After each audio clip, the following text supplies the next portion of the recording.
ಇವತ್ತು ರಾಜ್ಯಕ್ಕೆ ಬಿಜೆಪಿ ಚುನಾವಣಾ ಚಾಣಕ್ಯ ಎಂಟ್ರಿಯನ್ನ ಕೊಡ್ತಾ ಇದ್ದಾರೆ. ಇವತ್ತು ರಾತ್ರಿಯೇ ರಾಜ್ಯಕ್ಕೆ ಆಗಮಿಸಲಿದ್ದಾರೆ ಅಮಿತ್ ಶಾ. ರಾಜ್ಯದಲ್ಲಿ 28ಕ್ಕೆ 28 ಕ್ಷೇತ್ರವನ್ನ ಗೆಲ್ಲುವ ಗುರಿಯನ್ನ ಹೊಂದಿದೆ ಬಿಜೆಪಿ. ಚುನಾವಣಾ ಚಾಣಕ್ಯ ಅಮಿತ್ ಶಾ ಅವರು ಇವತ್ತು ರಾಜ್ಯಕ್ಕೆ ಎಂಟ್ರಿಯನ್ನ ಕೊಡ್ತಾ ಇದ್ದಾರೆ. ಇವತ್ತು ರಾತ್ರಿ ಅವರು ಬರ್ತಾ ಇದ್ದಾರೆ. ಈಗಾಗಲೇ ಬಿಜೆಪಿ ಟಾರ್ಗೆಟ್ ಅನ್ನ ಹಾಕೊಂಡಿದೆ, 28ಕ್ಕೆ 28 ಕ್ಷೇತ್ರವನ್ನ ಗೆಲ್ಲೇಬೇಕು ಅಂತ. ಒಂದ್ ಕಡೆ ಅಮಿತ್ ಶಾ ಅವರ ಆಗಮನದಿಂದಾಗಿ ಬಿಜೆಪಿಗೆ ಸಿಗುತ್ತಾ ಮತ್ತಷ್ಟು ಬೂಸ್ಟ್. ಡಿಕೆ ಬ್ರದರ್ಸ್ ಭದ್ರಕೋಟೆಗೆ ಲಗ್ಗೆಯನ್ನ ಇಡ್ತಾ ಇದ್ದಾರೆ ಅಮಿತ್ ಶಾ ಅವರು. ಬೆಂಗಳೂರು ಗ್ರಾಮಾಂತರವನ್ನ ಗೆಲ್ಲೋದೇ ಈಗ ಬಿಜೆಪಿ ನಾಯಕರ ಹೆಗ್ಗುರಿಯಾಗಿದೆ. ಚನ್ನಪಟ್ಟಣದಲ್ಲಿ ಡಾಕ್ಟರ್ ಮಂಜುನಾಥ್ ಪರವಾಗಿ ಅಮಿತ್ ಶಾ ಅವರು ರೋಡ್ ಶೋವನ್ನ ನಡೆಸ್ತಾರೆ. ಮಂಜುನಾಥ್ ಪರ ಸಮಾವೇಶದಲ್ಲಿ ಅಮಿತ್ ಶಾ ಅವರು ಭಾಗಿಯಾಗ್ತಾರೆ. ಜಂಟಿಯಾಗಿ ಪ್ರಮುಖ ಕ್ಷೇತ್ರಗಳ ನಾಯಕರ ಜೊತೆಗೆ ಅವರು ಸಭೆಯನ್ನ ಕೂಡ ನಡೆಸಲಿದ್ದಾರೆ. ಅಮಿತ್ ಶಾ ಅವರೇ ಆಗಮಿಸ್ತಾ ಇರೋದ್ರಿಂದ ಒಂದ್ ಕಡೆ ಬಿಜೆಪಿಗೆ ಕೂಡ ಬಲ ಬಂದಂತೆ ಆಗಿದೆ. ಬೆಂಗಳೂರು ಗ್ರಾಮಾಂತರದಲ್ಲಿ ಡಿಕೆ ಸುರೇಶ್ ಅವರ ವಿರುದ್ಧ ಡಾಕ್ಟರ್ ಮಂಜುನಾಥ್ ಅವರು ಬಿಜೆಪಿ ಅಭ್ಯರ್ಥಿಯಾಗಿ ಕಣಕ್ಕಿಳಿದಿದ್ದಾರೆ. ಅವರ ಪರವಾಗಿ ಇವತ್ತು ಪ್ರಚಾರವನ್ನ ಕೂಡ ಮಾಡಲಿದ್ದಾರೆ ಅಮಿತ್ ಶಾ. ಇವಾಗ ಮತ್ತಷ್ಟು ಡೀಟೇಲ್ಸ್ ಕೊಡ್ತಾರೆ ನಮ್ಮ political bureau head Maruti Pavagada. Maruti, good morning. ಒಂದ್ ಕಡೆ ಚುನಾವಣಾ ಅಖಾಡ ದಿನದಿಂದ ದಿನಕ್ಕೆ ರಂಗೇರ್ತಾ ಇರೋದನ್ನ ಗಮನಿಸಬಹುದು.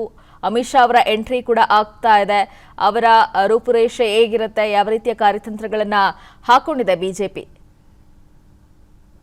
2024 ಲೋಕಸಭಾ ಚುನಾವಣೆಯಲ್ಲಿ ರಾಜ್ಯದಲ್ಲಿ ಗರಿಷ್ಠ ಸ್ಥಾನಗಳನ್ನು ಗೆಲ್ಲಬೇಕು ಅನ್ನುವಂತಹ ಒಂದು ಲೆಕ್ಕಾಚಾರವನ್ನ ಇಟ್ಕೊಂಡು ಕಾಂಗ್ರೆಸ್ ವಿರುದ್ಧ ಮೈತ್ರಿ ಪಾಲಿಟಿಕ್ಸ್ ಮಾಡೋದಕ್ಕೆ ಬಿಜೆಪಿ ಮುಂದಾಗಿರುವಂತದ್ದು. ಹೀಗಾಗಿ ಇವತ್ತಿನಿಂದಲೂ ಕೂಡ ರಾಜ್ಯಾದ್ಯಂತ ಹೆಚ್ಚು ಅಭ್ಯರ್ಥಿಗಳು ನಾಮಪತ್ರವನ್ನ ಸಲ್ಲಿಕೆ ಮಾಡ್ತಾರೆ. ಅದರಲ್ಲೂ ಈ ಬಾರಿ ಬಿಜೆಪಿ ವರಿಷ್ಠರು ಟಾರ್ಗೆಟ್ ಮಾಡಿರುವಂತಹ ಒಂದು ಕ್ಷೇತ್ರ ಬೆಂಗಳೂರು ಗ್ರಾಮಾಂತರ ಲೋಕಸಭಾ ಕ್ಷೇತ್ರ. ಒಂದು ಕಡೆ ಮಾಜಿ ಪ್ರಧಾನಿ ದೇವೇಗೌಡರ ಹಳೆಯ ಬಿಜೆಪಿಯ ಅಭ್ಯರ್ಥಿಯಾಗಿ ಕಣಕ್ಕಿಳಿದಿರೋದ್ರಿಂದ ಇಷ್ಟು ದಿನಗಳ ಕಾಲ ಇಲ್ಲಿ ಎದುರಾಳಿಯೇ ಇಲ್ಲದಂತೆ ಗೆದ್ದು ಬರ್ತಿದ್ದಂತಹ ಡಿಕೆ ಸುರೇಶ್ ಅವ್ರಿಗೆ ಚೆಕ್ಮೇಟ್ ಕೊಡಬೇಕು ಅನ್ನುವಂತಹ ಒಂದು ಲೆಕ್ಕಾಚಾರದಲ್ಲಿ ಪ್ರಬಲ ಅಭ್ಯರ್ಥಿಯನ್ನ ಕಣಕ್ಕಿಳಿಸಿರುವಂತದ್ದು ಒಂದು ಕಡೆ. ಆದ್ರೆ ಮತ್ತೊಂದ್ ಕಡೆ ರಾಷ್ಟ್ರೀಯ ಮಟ್ಟದ ನಾಯಕರುಗಳೇ ಆಗಮಿಸಿ ಇಲ್ಲಿ ಅಭ್ಯರ್ಥಿಯನ್ನ ಗೆಲ್ಲಿಸ್ಕೋಬೇಕು ಅನ್ನುವಂತಹ ಒಂದು ಲೆಕ್ಕಾಚಾರದಲ್ಲಿ ಬಿಜೆಪಿ ರಾಜ್ಯ ಮತ್ತೆ ರಾಷ್ಟ್ರೀಯ ಮಟ್ಟದ ನಾಯಕರು ತಂತ್ರಗಾರಿಕೆಯನ್ನ ಮಾಡದಂತೆ ಕಾಣಿಸ್ತಾ ಇದೆ. ಹೀಗಾಗಿ ಇವತ್ತು ಮತ್ತೆ ನಾಳೆ ಬೆಂಗಳೂರು ಗ್ರಾಮಾಂತರದಲ್ಲಿ ಅಬ್ಬರದ ಪ್ರಚಾರವನ್ನ ಮಾಡೋದಕ್ಕೆ ರಾಷ್ಟ್ರೀಯ ಮತ್ತೆ ರಾಜ್ಯ ಮಟ್ಟದ ನಾಯಕರುಗಳು ಮುಂದಾಗಿರುವಂತದ್ದು.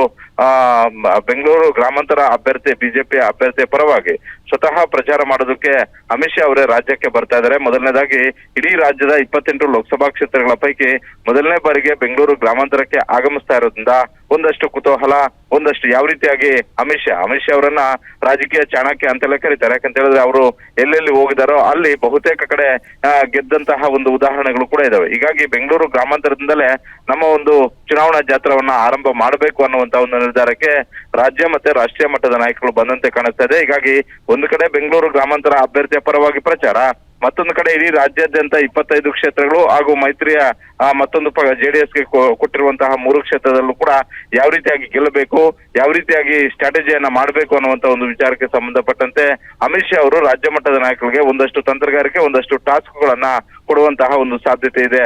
ಈ ಹಿನ್ನೆಲೆಯಲ್ಲಿ ಅಮಿತ್ ಶಾ ಅವರ ಒಂದು ಭೇಟಿ ಒಂದಷ್ಟು ಮಹತ್ವವನ್ನ ಪಡ್ಕೊಂಡಿರುವಂತದ್ದು. Leenashree, thank you. ಮಾರುತಿ ಪಾವಗಡ.